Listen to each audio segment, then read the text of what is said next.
तेज प्रभु ನ್ಯೂಸ್ಗೆ ಸ್ವಾಗತ. ದಿ ಮರಾಠ ಸಮಾಜ್ ಸೊಸೈಟಿ ಸಂಕೇಶ್ವರ್ ಇದರ ವಾರ್ಷಿಕ ಸರ್ವಸಾಧಾರಣ ಸಭೆಯು ಸಂಕೇಶ್ವರ ಪಟ್ಟಣದಲ್ಲಿರುವ ಶಂಕರಲಿಂಗ ಕಾರ್ಯಾಲಯದಲ್ಲಿ ನಡೆಯಿತು. ವಾರ್ಷಿಕ ಸರ್ವಸಾಧಾರಣ ಸಭೆಯ ಪ್ರಯುಕ್ತ ಎಸ್ಎಸ್ಎಲ್ಸಿ ಮತ್ತು ಪಿಯುಸಿ ಸೆಕೆಂಡ್ ಇಯರ್ ನಲ್ಲಿ ವಿಶೇಷ ಸಾಧನೆಗೈದ ಸಮಾಜದ ವಿದ್ಯಾರ್ಥಿನಿಯರಿಗೆ ಸತ್ಕಾರ ಕಾರ್ಯಕ್ರಮ ಜರುಗಿತು. ಅದೇ ರೀತಿ ಪದವಿಯಲ್ಲಿ ಕೂಡ ವಿಶೇಷ ಸಾಧನೆಗೈದ ವಿದ್ಯಾರ್ಥಿನಿಯರಿಗೆ ಸತ್ಕಾರ ಕೂಡ ಮಾಡಲಾಯಿತು. ಈ ಕಾರ್ಯಕ್ರಮಕ್ಕೆ ವಿಶೇಷವಾಗಿ ಮುಖ್ಯ ಅತಿಥಿಯಾಗಿ ಶ್ರೀ ವಿಠಲ್ ಕೋತೇಕರ್ ಇವರು ಆಗಮಿಸಿ ಉಪನ್ಯಾಸ ನೀಡಿದರು.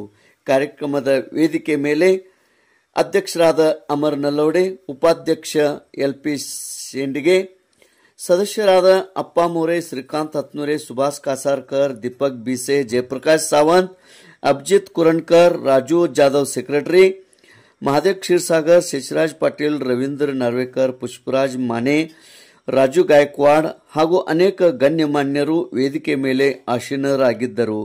ಅದೇ ರೀತಿ ದಿ ಮರಾಠ ಸಮಾಜದ ಸೊಸೈಟಿಯ ಪದಾಧಿಕಾರಿಗಳು, ಸದಸ್ಯರು, ಸಮಾಜದ ಬಾಂಧವರು, ಪಾಲಕರು, ವಿದ್ಯಾರ್ಥಿನಿಯರು ಈ ಒಂದು ಕಾರ್ಯಕ್ರಮದಲ್ಲಿ ಪಾಲ್ಗೊಂಡಿದ್ದರು.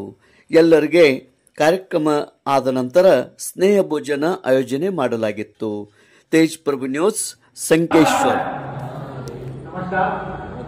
आज मला आमचे व्याख्याते लावलेले श्री विठ्ठल कोतेकर यांच्याविषयी मी दोन शब्द त्यांचा अल्प परिचय करून देणार आहे. त्यांचं मूळ गाव आहे मनगुत्ती, म्हणजे आपल्या तालुक्यातील हुकेरे गावातील मनगुत्ती हे गाव. ते आता राहणार कोल्हापूरमध्ये आहेत. त्यांच्याविषयी गेले 20 वर्ष त्यांनी ट्रेनिंग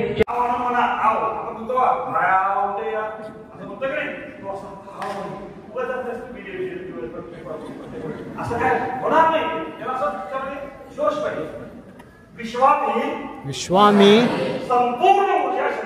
संपूर्ण ऊर्जा शक्ती प्राण शक्ती माझ्या शरीरातील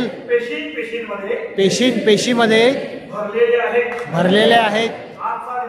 आजचा दिवस माझ्या जीवनातील एक महत्वाचा दिवस उजाडलेला आहे. आनंद समाधान राहील माझ्या जीवनामध्ये भरभरून वाहत आहे. माझ्या जीवनाचा प्रवास समृद्धीच्या प्राणवायावरून चालू आहे. मी आनंद स्वरूप आहे. मी ऊर्जा स्वरूप आहे. मी देव स्वरूप आहे. मी प्रेम स्वरूप आहे. कसं वाटतंय? पुरुष उत्सव नाही, जत्रा भावना गावळा आहेर बाहेर हे सगळं आपल्याला चालू असतंय. सगळं चालू असतं आणि यात आमचं काम वेळ भरपूर जबाबदार आहे. त्यामुळे बघा तुमच्यामध्ये जी भावना, ती भावना इतकी पॉवरफुल आहे की तुम्हाला दाखवतो कशी. श्रावण महिना परवा गणपतीच्या अगोदर झाला. श्रावण महिना झाला परवा. त्या श्रावण महिन्यामध्ये किंवा वर्षामध्ये अनेक लोक अनेकांच्या घरामध्ये पूजा होतात की नाही? पूजा करतो की नाही? पूजा होत असतात. या पूजेला लोकांना आपण बोलवतो, घर नीटनेटकं स्वच्छ करतो, सगळं व्यवस्था सगळी झालेली असते, कारण लोकांना बोलवतो.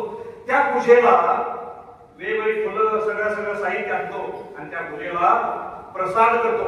लोकांना द्यायला काय करतो की नाही? प्रसाद करतोय आपण. तर प्रसाद करतो, लोक आलेले असतात, त्यांना आपली वगैरे म्हटलं तर आपण त्याला प्रसाद द्यायचा. त्या पूजेला